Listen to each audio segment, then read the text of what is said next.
A Whirlpool dryer that won't turn on can be caused by several issues. The first potential problem is a power supply issue. The second is a faulty door switch. And the third is a defective start switch.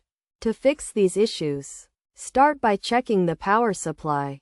Ensure the dryer is firmly connected to the power source and verify that the circuit breaker hasn't tripped. If it has, simply turn the breaker on.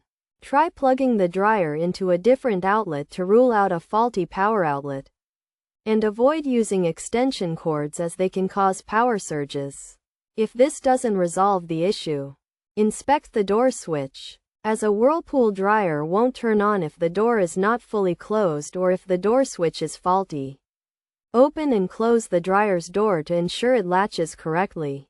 And examine the door switch for any damage or breaks. If the door switch is faulty, replace it with a new one. If the problem persists, check the start switch by powering off the dryer, disassembling the control panel, and removing the start switch to test it with a multimeter. If the switch has no continuity, replace it. Alternatively, push the start switch and listen for a humming sound. If there is no sound, replace the start switch. By following these steps, you should be able to fix a Whirlpool dryer that won't turn on.